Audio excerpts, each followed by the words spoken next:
आज विश्व पर्यावरण दिवस मनाया जा रहा है और आप यहाँ गौशाला में आए हैं, किस तरीके से समाज को संदेश देने का प्रयास किया जा रहा है? देखिए, दिल्ली में ये 4 गौशालाएं हैं और जो दिल्ली के गौवंश का प्रेम पूर्वक रखते हैं उनमें से सबसे बड़ी गौशाला है पूरे दिल्ली एनसीआर की कृष्ण गौशाला। तो पर्यावरण दिवस पर मैं और अशोक जी हम सब लोग यहाँ पर आए हैं और हमने गौशाला को भी देखा, गौ माता की पूजा भी की है। तो कुछ बहुत लंबे समय से दिल्ली में गौशालाओं को इग्नोर करके रखा गया था, उनका पैसा भी रोक के रखा गया था और मुझे लगता है कि मंत्री, मुख्यमंत्री, विधायक गौशालाओं में आए, ये भी बहुत लंबे समय से प्रतीक्षा थी इस बात की, ये हो नहीं रहा था। तो अब ये दौर ख़त्म हो चुका है।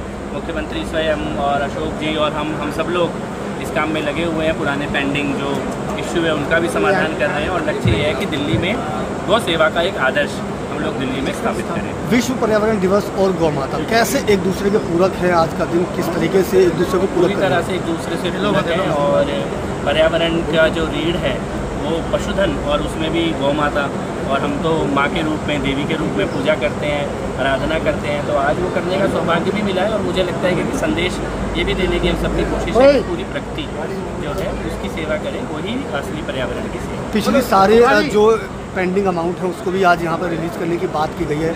किस तरीके से ट्रिपल इंजन की सरकार गौ माता के लिए काम करने जा रही है? देखिए, जो सड़कों पे गौ माता के साथ अन्याय हो रहा है उसको भी बंद करेंगे और उसके साथ साथ गौशालाओं में उचित व्यवस्था हो। सभी दिल्ली के गायों के लिए जगह भी थोड़ी बनाई जाए, आधुनिक गौशाला भी बनाई जाए और एग्जिस्टिंग गौशालाओं को भी किस प्रकार से हम पहले से बेहतर कर सकते हैं, साथ में पर्यटन से भी किस प्रकार से जोड़ा जा सकता है, इस दिशा में कुछ निर्णय हम लोग करेंगे।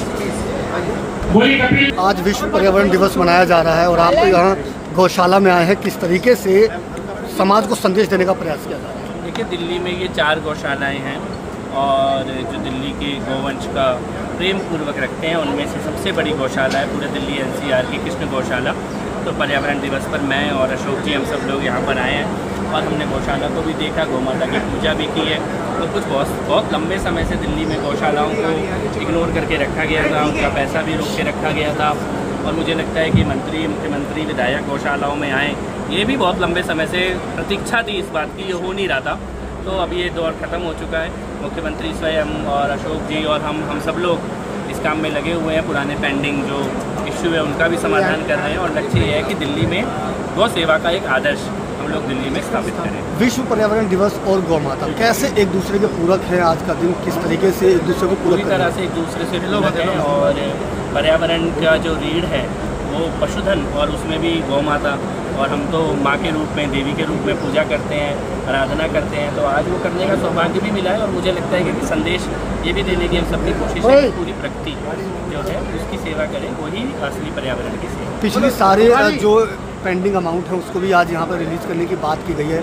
किस तरीके से ट्रिपल इंजन की सरकार गौ माता के लिए काम करने जा रही है? देखिए, जो सड़कों पे गौ माता के साथ अन्याय हो रहा है उसको भी बंद करेंगे और उसके साथ साथ गौशालाओं में उचित व्यवस्था हो। सभी दिल्ली के गायों के लिए जगह भी थोड़ी बनाई जाए, आधुनिक गौशाला भी बनाई जाए और एग्जिस्टिंग गौशालाओं को भी किस प्रकार से हम पहले से बेहतर कर सकते हैं, साथ में पर्यटन से भी किस प्रकार से जोड़ा जा सकता है, इस दिशा में कुछ निर्णय हम लोग करेंगे।